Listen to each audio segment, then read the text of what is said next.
Calling all detectives. When a stock market analyst called a market trend wrong, what it cost him was his own life. That is the situation on this page from my casebook. The casebook of Jerry Browning, private detective. Take a tip from me, Jerry Browning, private detective. It's never safe to make any predictions.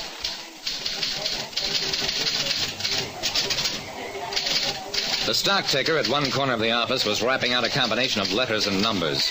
But John Pettigrew, the stock market analyst, didn't hear it because he was dead. His body lay slumped over the desk. His hand, dangling over the side of his chair, still held the gun. While the homicide squad men went through their routine movements, I talked with pink-cheeked, white-haired Harold McCormick, head of the Securities Exchange Board. Mr. Browning, this proves that a man can become so engrossed in his work that he loses all sense of comparative values. I nodded. Yeah? I guess you're right, Mr. McCormick. The suicide note seems to be genuine. Under the circumstances, just what do you expect me to do? McCormick looked uncomfortable. Don't misunderstand me, Mr. Browning. I'm sure Pettigrew killed himself because the market analysis he sent out to his subscribing clients proved completely inaccurate. However, I would like to know why he made so complete a mistake. I kept staring at the stock ticker, which had stopped working altogether. This thing hasn't been working much. I suppose that means a dull market session. Yes, it does. The market is sluggish and off a bit, instead of being very active and sharply up. It's the first time in 3 years that Pettigrew has failed to predict a major trend accurately. And as you read from his suicide note, it preyed on his mind to the point where he took his own life. I turned my back on the stock ticker.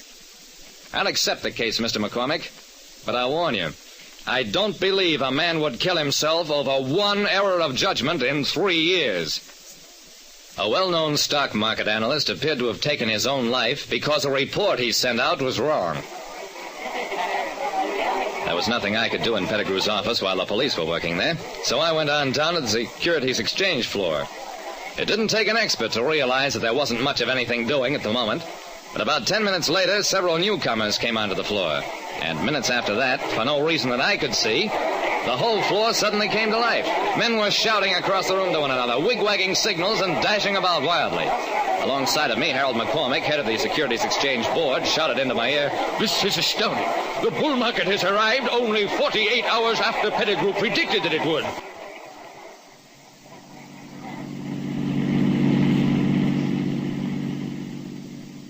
Mr. McCormick's name got me a swift interview with Tom Caldwell, who was supposed to be the smartest stock trader in town. Mr. Caldwell, I guess you made a lot of money on today's bull market. Would you mind giving me some idea of how you figured out that a price rise was in the offing? Caldwell leaned back in his chair and laughed. Simple, Browning, very simple. I pay John Pettigrew $1,500 a year for his market analysis service, and I have implicit faith in him. He predicted this rise, and I merely rolled with the tide. I sighed. Mr. Caldwell, don't you know that Pettigrew killed himself this morning because he thought his analysis was all wrong? No, I didn't know. I had no idea. Well, you know now.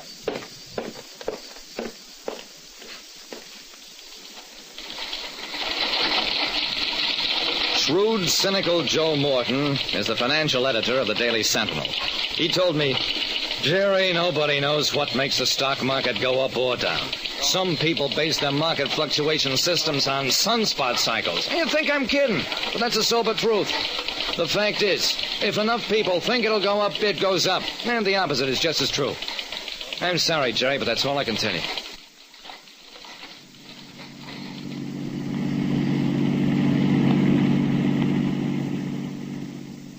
I spent what was left of the day interviewing half a dozen or so market analysts. And the gist of what they told me was, Obviously, sir, the market will go up when it doesn't go down, or stabilize within tight limit. My prediction for this month was optimistic, with cautious overtones, and suggested that after a necessary readjustment period, changes might be anticipated in one direction or another. In other words, you didn't come right out and predict a sharp market increase the way Pettigrew did. Well, no, I didn't. Nobody did, except Pettigrew.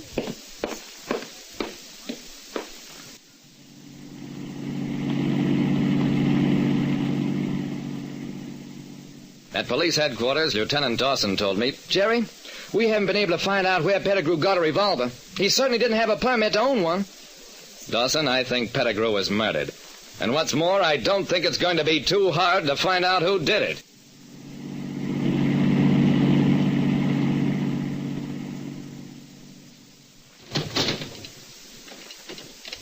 Mr. McCormick, the head of the Securities Exchange Board, looked unhappy as the police accountants began working their way through the list of the day's stock transactions. This is very irregular. I only consented to meet you gentlemen here in the interests of justice, and I trust you realize the very highly confidential nature of these records. Don't worry, Mr. McCormick. The only person we're after is a murderer. Dawson came over to me. We got all the figures, Jerry. You were right. I turned to McCormick. I'm sorry, sir, but I'll have to ask you to come with us.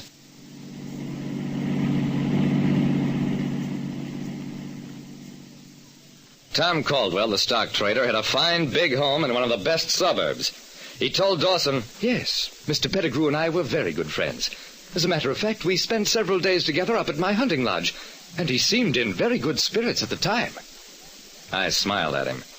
Mr. Caldwell, the two of you got back only last night, didn't you? I didn't wait for his answer. You left for your hunting lodge immediately after Pettigrew prepared his market letter and sent it out to his subscribers.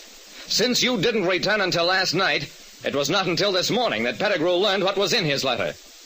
Caldwell turned pale. I don't understand you, Mr. Browning.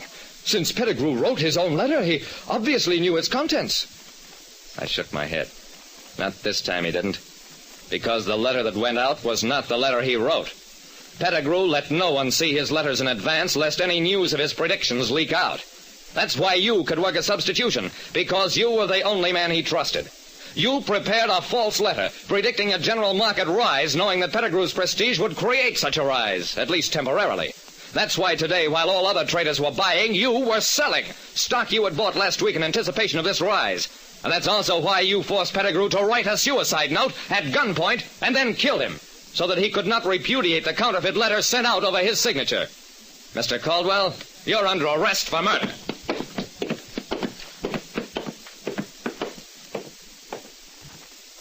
We had to pile up a lot of evidence to make him do it. But finally, Caldwell did confess. We tracked the revolver to him. We proved that Caldwell had taken the Pettigrew market letters to the post office. In fact, we did everything but find the original Pettigrew letters, which Caldwell had destroyed. The market went into a nosedive following Caldwell's arrest. Then, the next day, it started a 3-week climb that carried it to a new high for the year. And don't ask me why. Sunspots, maybe. Like I said, stock markets may be unpredictable, but when it comes to crime, you can't ever sell justice short. Listen next time to Calling All Detectives. Mystery drama, mystery quiz, and a chance for you to match wits with yours truly, Jerry Browning, Private Detective.